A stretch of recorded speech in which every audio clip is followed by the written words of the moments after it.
Hello. So, two things that I want to talk about before today's interviews. One is the conspiracy. There's not a anyway. Keyword is the people, and then number two is control learning and learning. Okay. So for the first thing, I've complained previously in videos that the only people that seem to be interested in learning about how irrational we are and how the interpretive mechanisms work, learn about cognitive biases and heuristics, are the people that are in a position to manipulate us using that knowledge. Marketers, political campaigners, politicians in general. And then, well, this isn't about manipulating us, but just using that knowledge to their advantage. You have CEOs, stockbrokers, and all of that. They're all very keen to learn about decision making, to benefit from Kahneman, from psychology research in general. And of course, it's to their advantage that the common people aren't learning these things. That's what keeps them ahead in the latter case, and in the former case, that's what keeps them able to easily manipulate us. I'm not super concerned about being manipulated or the evil people running the world or whatever, but that's just because that's just the way my mind works, that I'm naive maybe, and I just give everyone the benefit of the doubt and just, But it's an angle. It's an angle to get you to want to learn about you, because they are learning about you. That's funny. Wow. And all of these book titles are, well, obviously my whole thing is learning about you, but these book titles just are really good. So we've got Being You, then of course Thinking Fast and Slow, A Brief Tour of Human Consciousness, You Are Not So Smart, Rationality, and The Self.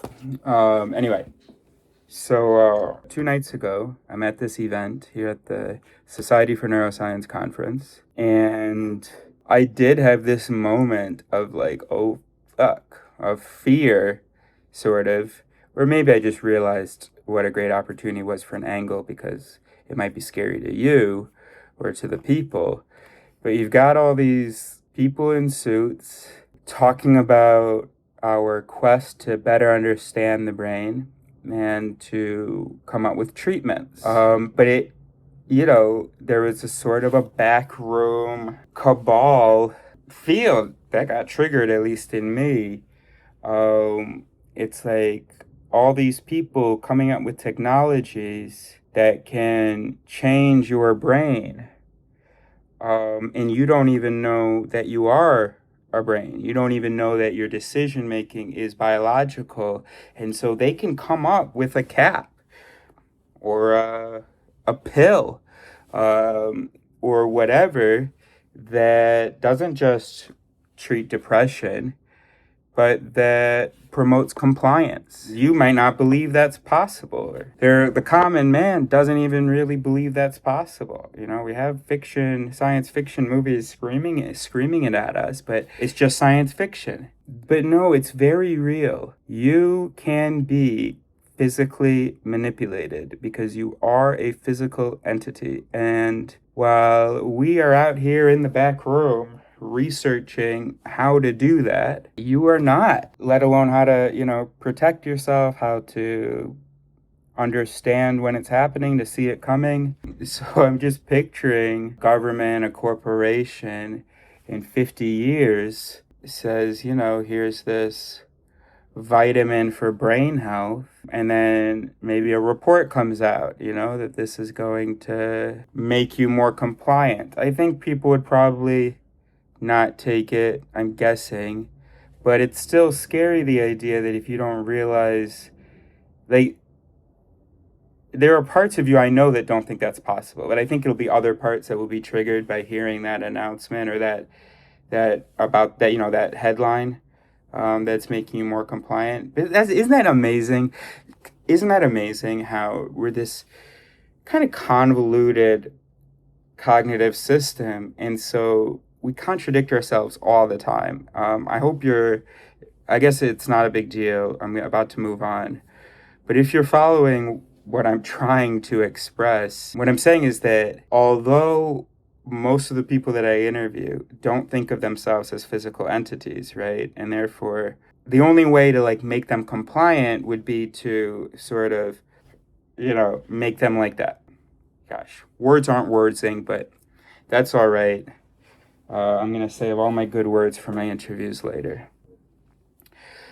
But anyway, so you might think actually, all right, I'm about to start rambling. All right, so regarding this whole point of you guys, of the common people being manipulatable, manipulatable,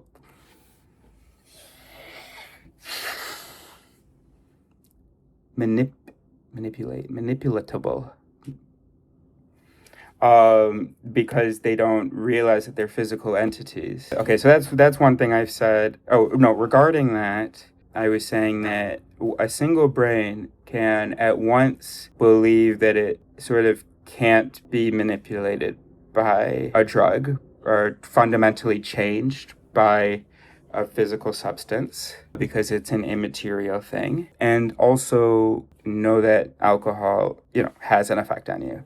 Also panic if there's a headline that, oh, this drug is going to fundamentally change you, even if a part of the person doesn't believe that that's possible because they're immaterial. Another part can believe that would believe that that's possible, or would be scared by the threat of that thing that the other part of it thinks is impossible. Okay, that's done.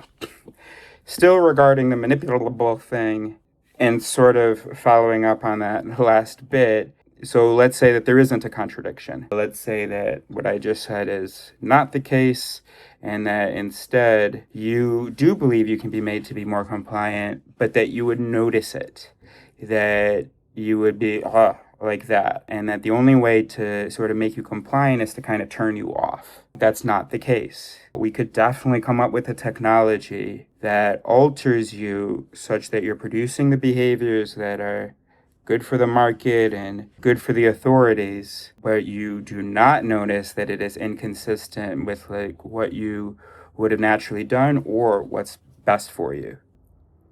That's like a really important point that I want to flesh out a little bit more, but I'm not going to because we've other stuff to do, stuff going on. So moving on to my second point, I'm thinking in today's interviews, what I might want to do is mention, I always talk about the importance of learning about the brain in order to learn about our errors. That's my thing. That's my focus. But that's not the only thing to focus on.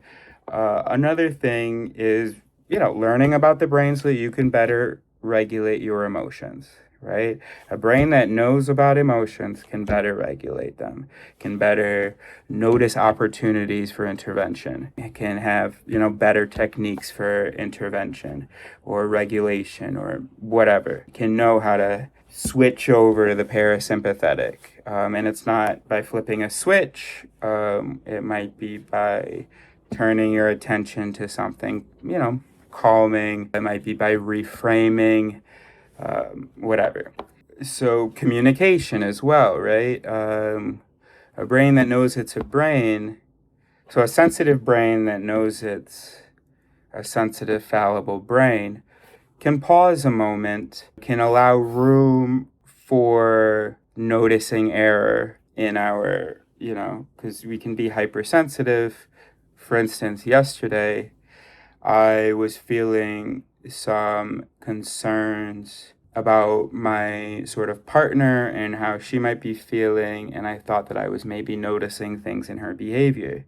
But I also know that I have depression and anxiety, and I'm prescribed Prozac for that, and haven't been taking it the last 3 months, which is for psilocybin reasons, to be more sensitive to psilocybin. I know about misattribution errors.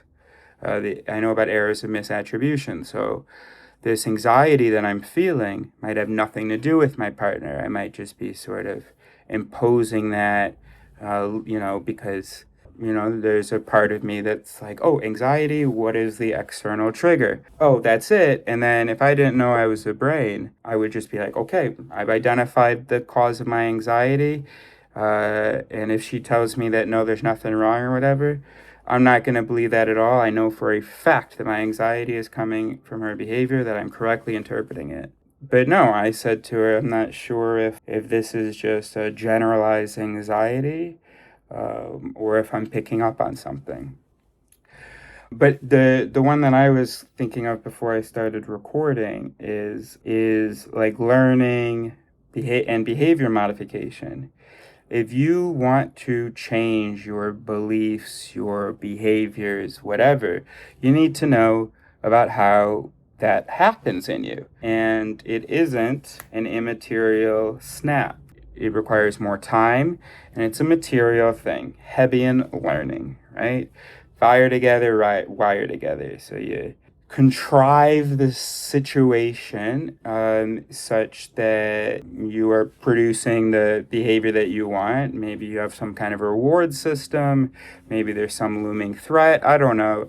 And you keep practicing that behavior until you no longer need those conditions to produce that behavior.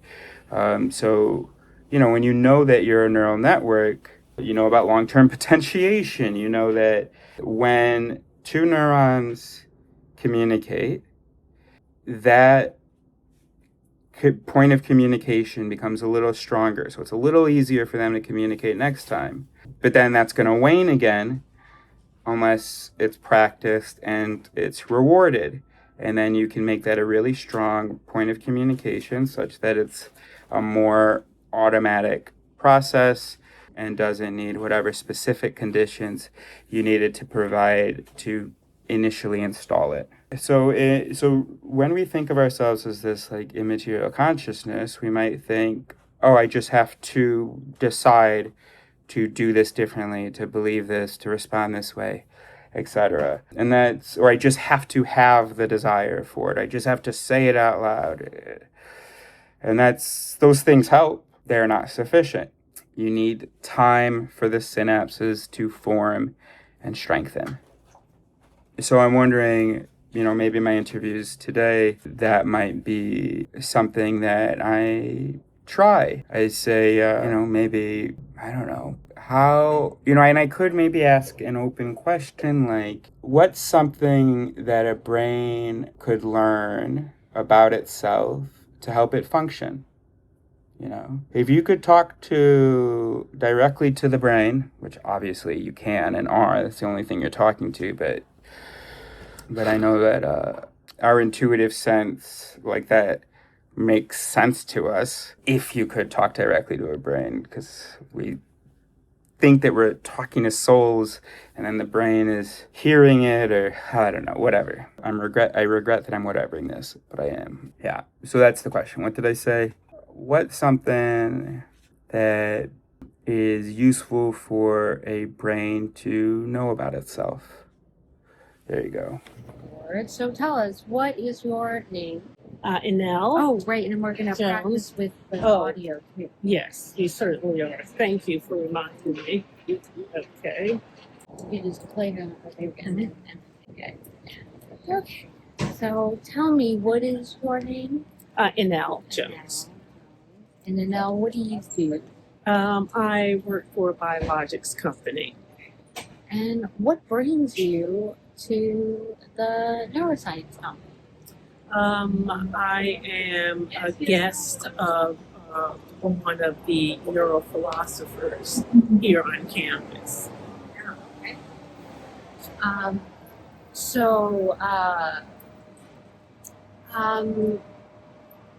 Do you, I think one of the questions that we're asking people is about... You want to look at me? You don't even want to make sure you're in the frame. Okay. Okay. So one of the things we're asking people is about brains and souls. And so, do you believe in soul? Do you have a soul? So, I believe that the soul. And how would you define the soul? However you want. Okay. Well, I believe I am, who I am, which is made up of, I guess, a lot of different components. Okay. And so I think we maybe turned it around a little bit. You actually said it. Okay, there we go. um, okay, so I guess if a soul is something that is not material, so it's like if we can be Yeah, I would say the material. soul is not material. It's not the flesh and bones. So do you believe in that concept, or that you have some kind of immaterial soul?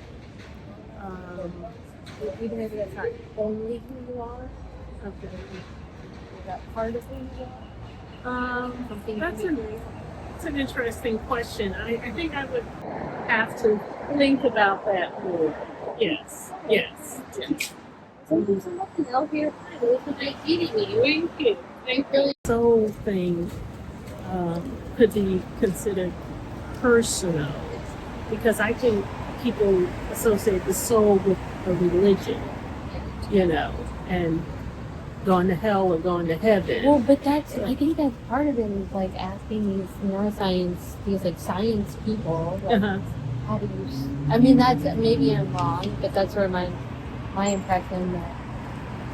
Well, that's all it is. You're entitled. So what is your impression? That? Yeah, I definitely agree that it is a religion. People associate the soul with religion, so people who are more religious will believe in that. Right, and they don't. Yeah, they could think. Right, it's like an Like, well, wait, what right, are you asking me? And yeah, right. My pastor send you this way. So here's a couple of people with badges on. So this will be your question about the brain and what role does it play? From being a neuroscientist is a good question because hear what they say about that. Okay, great. Yeah, no, totally. And you have to use your louder voice. Yes. When the bus leaves. Yeah, when the bus leaves. Yeah, no problem. You want to practice that projecting the voice. Outside voice. Yeah. So what are your names? Well, my name is Emiliano Becerra. I'm from Guadalajara. I'm Pedro Valenzuela, also from Guadalajara. And Misael Ibarra, also from Guadalajara. Okay, nice to meet you guys. And what brings you to the conference? So it's actually our first time coming here to the Congress. Oh, okay. So And well, our teachers invited us because we were like on a research team. So like they told us like, well, there's a Congress in San Diego. Do you want to come? Let's work on the project. And then, well, here we are. Yeah, actually, they bring us here to make their work, like to expose their posters. Yeah, they're like networking, so we expose the posters from the work. Yeah, that's our main job here. Okay. So one of the questions that we're asking people is whether you are a brain. Well, how would you answer whether like you are a brain? Yeah, like the conscious. This is kind of philosophical. Okay. So I had a conversation with a friend called Paolo. Okay, shout out to Paolo. Oh yeah, I guess pause Okay. for a second until it goes away. Tuve una conversación con Paolo una vez de que era sobre qué es la conciencia y de que si uno tuviera el mismo, o sea, si genéticamente tuviera el mismo cerebro, seríamos nosotros otra vez. Entonces, somos un cerebro. Okay, sorry. So I had a conversation with a friend before, shout out to Paolo, in which we talked about what's the consciousness, and we talked like, well, we as a conscious, we belong to a body, and we are conscious that we have a body. So what happens if in a million years we have like the same brain in a coincidence, right? It's like a coincidence with the same brain and the same energy and all that stuff. Are we the same person? We like reincarnate, That was like the main focus of the conversation, of a debate. So I think that yes, we as a concept, we as a body, we as a conscious, we are a brain. But as a full body, as a body of mass, we are not a brain, but brain is what makes us part of ourselves. Yeah. Okay. And how about you guys? What are your thoughts? well, I think like if we are a brain, I think a brain is a type of interconnection, like network that works around the body. So I think, by myself, I describe like brain, a whole separate thing from the organism and the body. So I think there is a brain is a thing that drives the organism and the body to other things, and for me that's a brain. That's how I understand the concept of brain. Yeah, for me, it's like the brain is the one who makes us be ourselves, and the rest of the body or the things we do is like the expression of our brain. I think that's my answer. Thank you guys so much. Wonderful. Anything you would like to Yeah, add? anything Any else? additional thoughts? Shout out to CUGDL, Yeah, shout out to University, and Okay. and the University of Guadalajara. All right. That's Yeah. wonderful. Thank you guys so much. Excellent. Thank you. And we should exchange information so you can see it once it's published. Yes. Guess I should turn it around. I think you have to stop it though. Oh. And There. oh.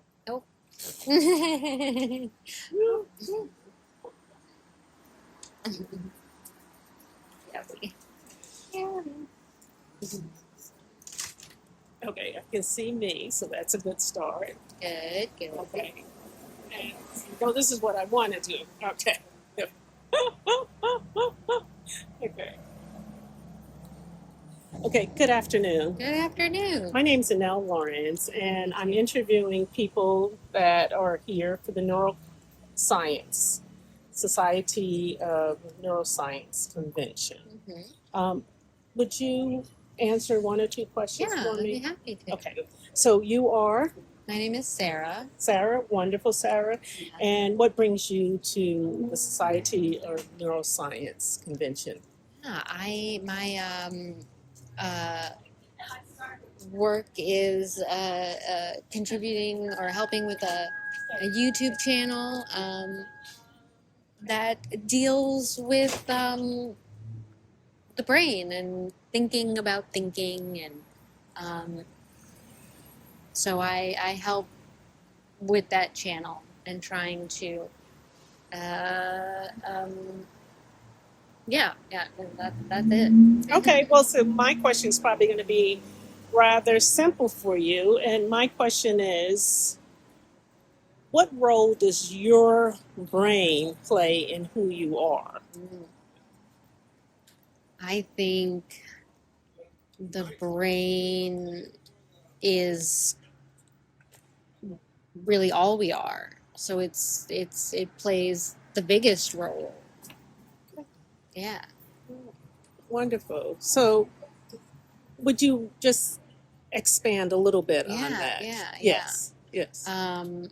So our brain is 800 billion neurons. It's very complicated and Okay, sorry to interrupt, ladies. So I was gonna put a title over the 800 billion neurons thing, because that's not right. It's 80 billion neurons. I was gonna put 80 billion, asterisk.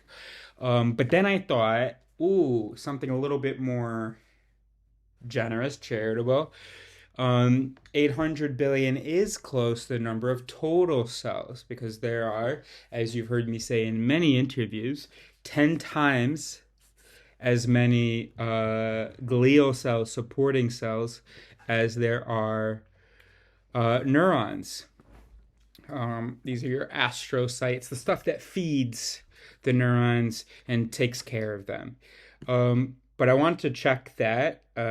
Never before have I wanted to check that, but this time I wanted to check that, and I'm completely wrong. So here's what ChatGPT said. So first I asked ChatGPT, how many cells compose the brain? She said about 170 billion, 86 billion neurons, and then roughly an equal number of non-neuronal cells, glial cells, and other supporting cells, bringing the total number of brain cells to approximately 170 billion. I said, what? I thought there were 10 times as many glial cells as neurons. She said, "This is one of the biggest myths in neuroscience, and it was taught for decades, but it's wrong." Here's the full story. Pre 2009. So, my learning about neuroscience is pre 2009, by the way. So, the old belief, so it started in, I guess, 2003. The old belief, pre 2009, is that there are 10 times as many glial cells as neurons. This came from very rough early estimates and some badly generalized measurements from limited brain regions. People repeated it so often it became what we call textbook truth. New correct data. In 2009, Brazilian neuroscientist Susana Herculano Rosel used a new method called the isotropic fractionator to actually count cells in the brain. She found about 86 billion neurons and about 85 billion non-neurons, mostly glia, so about a 1-to-1 ratio. So why the old myth existed? Some parts of the brain do have far more glia than neurons. For instance, the outer surface, the bark of the brain's tree, the cortex, whereas the cerebellum, it's opposite. Blah, blah, blah. In the cerebellum, no, it's not opposite. She said others, like the cerebellum, have far more neurons than glia, but then she says that in the cerebellum, there's 16 billion neurons and about 16 billion glia, so... in the cerebral cortex, there's 16 billion neurons in about 60 billion glia.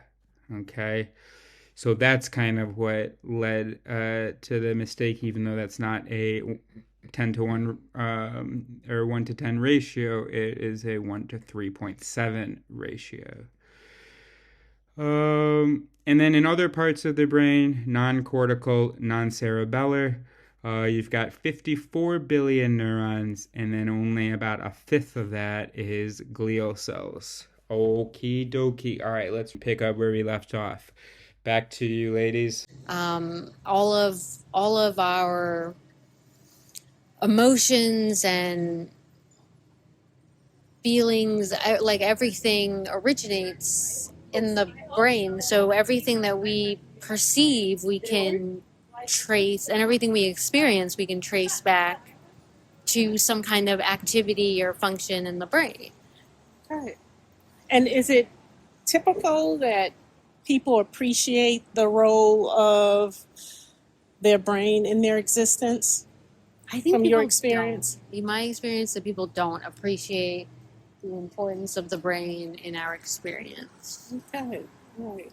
And is it important, do you think? It is. It is really important that people understand about the brain Mhm. because it plays such an important role in our lives, in everything that we do, because it's our brain is who we Everything are. we are. It is us. Yeah. Okay, all right, wonderful. So if humans don't fully appreciate the role of that spongy ball in their head, what can we do Yeah. to help Yeah. bring awareness? Right. It's hard. It's hard. But we can try and educate. We can try and talk to people, tell them these studies that have been done to show that there is no other separate immaterial essence. But I think the really sad thing is that these studies have been around for a really long time, where you cut the brain in half, like they call it split brain, and that creates two independent, it's like a treatment for seizures to cut the corpus callosum, and that should show to everyone that the brain is the defining feature, because when that split happens, it creates two independent hemispheres. It's like, And how does that impact the person that's had the seizures or having seizures? How does that? so it reduces the seizures. I don't know why, but then so that means that things that one side of what that's happening in one side of their brain, it is that isn't, those messages aren't being communicated by the other. And that's why the seizures. No, I are don't know. impacted? I Oh, don't okay. know why. I don't know Okay. why. But it just should demonstrate to everyone in the public that you know, you can create another self just by splitting the brain. Oh, wow. Well, that's quite interesting. Okay, wonderful. Thank you so much. I appreciate your time, sir. Yeah. Okay, bye. Okay. So is that what that does? It shows that they what was so it shows that when they split the you can pause that when they split. I'm nervous about your bag. There we go. Oh my gosh, I can't believe you did that. Okay, excellent. Let me give you a mic. We'll put it, just unzip it. Is that okay? Yeah, that's fine. All right, thanks. My name's Eris. Nice to meet you, Ricardo. Ricardo, nice to meet you. Where are you from? France. France? Yeah. Tu veux faire en français? Si tu veux. Non, Ok. je veux pas parce que je veux que les gens puissent regarder Ok. et On comprendre parle ce qui anglais. se passe. We're doing English. Okay? Yeah, very good. So, here's my question. What should brains know about brains? What should brains know about brains? Yeah, what's one thing... Here, first, why don't you tell me, what do you do with the brain? What do I do with the Yeah, brain? do you do research? Yeah, I do research right now. Okay, in what? So I'm with mice. Okay, Just doing research in mice, analyzing movement very and good. dynamics of movement. And yeah. Okay, that's excellent. about it. That's great. research. That's great. You've been doing it for a year? I started 2 months ago. Okay, So excellent. pretty new. Yeah. Okay, good. So then I misunderstood what you said a second ago. I thought you said 1 year of research. I do 1 year research. Started 2 months ago. So 10 more. Yeah, months to go. very good. And do you have your graduate degree? Are you working towards it? I'm a master's degree right now. Very so good. I'll, Awesome. I'll graduate next year. Okay, excellent. Okay, Yeah. so what is one thing that brains should know about brains? Yeah, it's an interesting question. Yeah, I don't even know how to tackle it, you know? yeah. Let me ask you this. What's over here? What organ is talking to you right now? From our claw machine inside, people left a bunch. It's a bunch of organs, I'd say, no? It's a collection of organs. Maybe. What organ is commanding this speech right now? I'd say the brain. The brain? Yeah. And what organ is commanding or is doing the comprehension of this conversation over there? The brain? Okay. Are you a brain? I'm a brain. I'm a collection of organs. You're a collection of organs? What if, let's say your stomach had a computational system that rivaled the brain, almost as complicated as the brain, Second brain. a second brain? Mm-hmm. What would be the situation? Would you be sharing this body with that second brain? Would you, whatever that is, exist in both brains? What do you think? Wouldn't that be just a unique, long, big brain? So A big together they would nervous be a big brain? Yeah, it's a I big- guess it depends on how integrated they are. Yeah. What if they're not connected at all? All sensory information goes to both, and both can send motor commands, Right. but they're not connected to each other. Okay. Are they not connected to each other? Yeah, that's what in our hypothetical, these two computational systems sont pas connectés. Okay. Does Now that what? make you're two person? No. I think so. Have you think heard so? of split brain research? No, I haven't not. In the 60s, Michael Gazzaniga, he cut the corpus callosum Uh-huh. for epileptics, Yeah. right? So that the seizure doesn't spread to the other hemisphere. Okay. And all of a sudden, he saw that information could be localized to just one hemisphere. It was as though there were two consciousnesses, two selves in the same skull, because they were no longer interacting. Okay. That's interesting, huh? Okay, Interesting. Yeah, strange. here's my last question. Can you tell me about cognitive errors? Can you name some cognitive errors? Cognitive errors. Yeah, the No, I never heard cognitive heuristics. Oh, biais cognitif? Yeah, Confirmation bias. perfect. The mother of all biases. yeah. Excellent. Can you give me another one? No. Right now. Okay, no. very good, Yeah. very good. So if this is a brain Uh-huh. that is interpreting the things that I'm saying, Yeah. should that brain learn about more cognitive biases than just the confirmation bias? Oh yeah, totally. Okay, so you're gonna do that? Yeah. You're gonna learn about it? Yeah, I learn about it. Awesome, bro. Thank you very much. Well, thank Alors, you. je te donne la chaîne. Okay. Keep recording just in case you say something really interesting. Je te donne la chaîne. T'as ton portable? Ouais. C'est la chaîne. Uh-huh. Tu tapes ça et tu vas voir la vidéo. Est-ce que tu as quelque chose à ajouter? Bah, qu'est-ce que vous faites? Vous êtes qui? Ça, c'est Alors, un peu de très bien. background. Oui, bien sûr. All right, so who are we? What are we doing? Yeah. So I'm a philosopher of neuroscience. I studied neuroscience in school, Interesting, yeah. and I'm a philosopher. So I try to think about what we've gathered empirically and Yeah. what it means for how we think of ourselves. What kind of so our current language assumes things that we know to not be true. It assumes that, for instance, the mind is a singular thing that maybe competes with the heart. It assumes that like emotions are in the heart, things like that, right?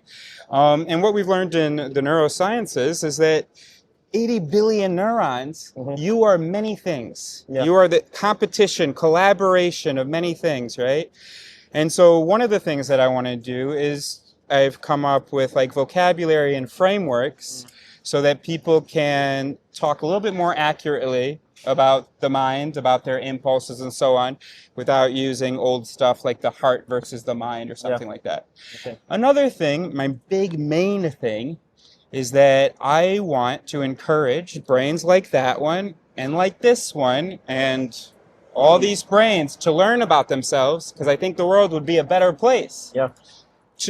My main thing is that if brains know that they're brains, they will believe that they are fallible, that they evolved not to vote for presidents or answer big philosophical questions, but to survive and reproduce. Yeah. And so we shouldn't really believe in our capacities to do all these things that we're trying to do. We should be a little bit more humble, right? Yeah. That's the project. That's the mission. It's interesting. It's good. Would My supervisor is actually doing half philosophy, half neuroscience. Very good. It's good to have a philosophy input, I think. Exactly. Yeah. I like the way Exactly. he thinks about stuff, and Yeah. philosophy too. And so that's kind of what I think is the job of philosophers. Ever since science came along, the job of philosophers is to take the information from the science and make it useful to the people. You know? Okay, excellent. So, you know what? I'm going to actually add my phone number just in case you ever want to have another conversation. Yeah, go for it. I'd be happy to. Okay, Yeah. great. All right, great. Where are you based at? Chicago. Oh, okay. So I'm going to put are you in the U.S. now? Right now, yeah, Boston. Boston, okay, Yeah. cool. All right, Ricardo. Perfect. Nice to meet you. Nice to meet you too. Enchanté. Et à une prochaine fois. Yeah, enjoy the conference. Oh, let me grab the micro. Oh, Very good. All right, thank you very much. Hello, 2-minute neuroscience interview?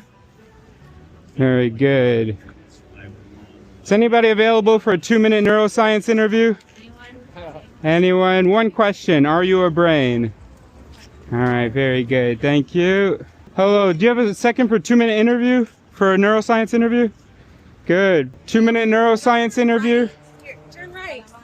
Hello, ma'am. We're doing interviews about the brain. Do you have 2 minutes? Does anybody have 2 minutes for a neuroscience interview?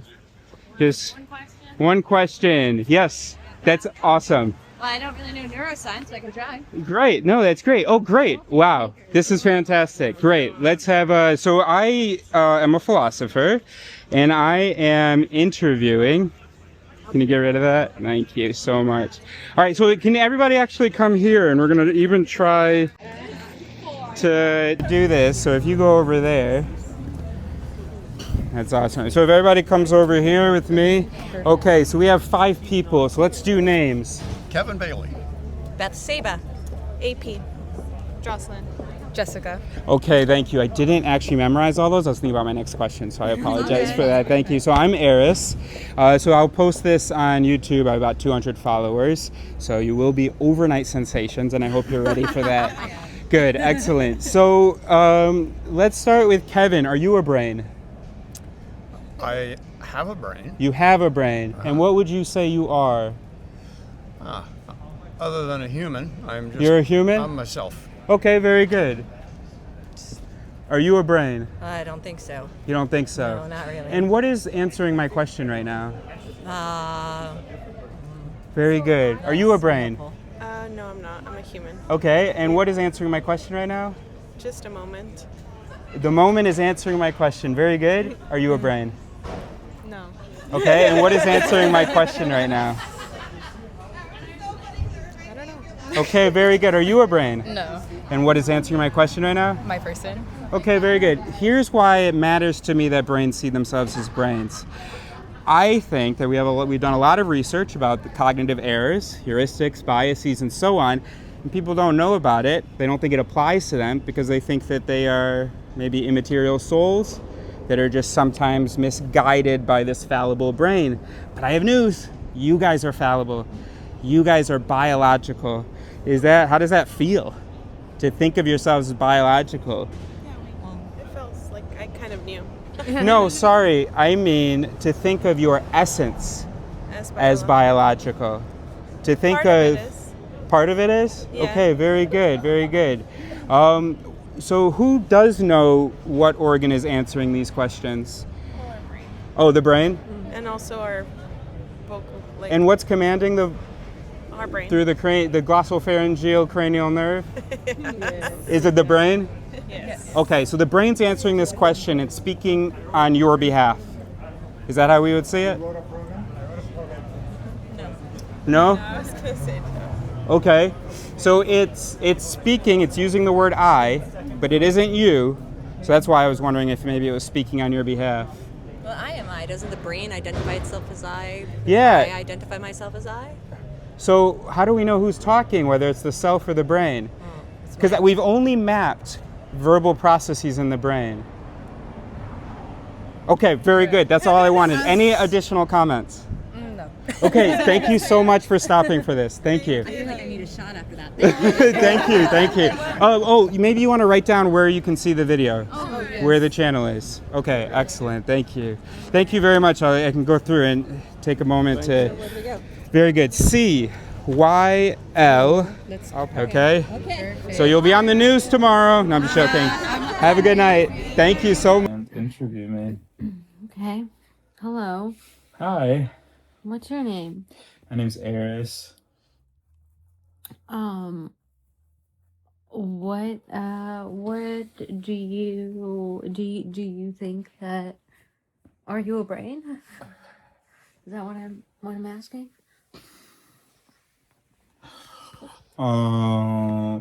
Yes, that's what I heard. I am a figment of my imagination. So no, I am not a brain. I don't actually exist. That is, though, maybe the smartest form of the ego myth. If you had to believe that there was a self, then I guess to say that the brain. But no, I am a construction of neurons. So yeah, I guess my source is definitely the brain, but I don't really exist. Just kind of,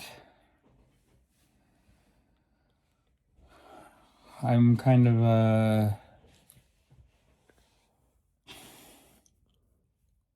I guess a bundling, a grouping, I am the lasso that we throw around ourselves. All the different mechanisms, verbal and not, that I am. That'd be my answer. Thank you. Yeah. And that's it. That's it.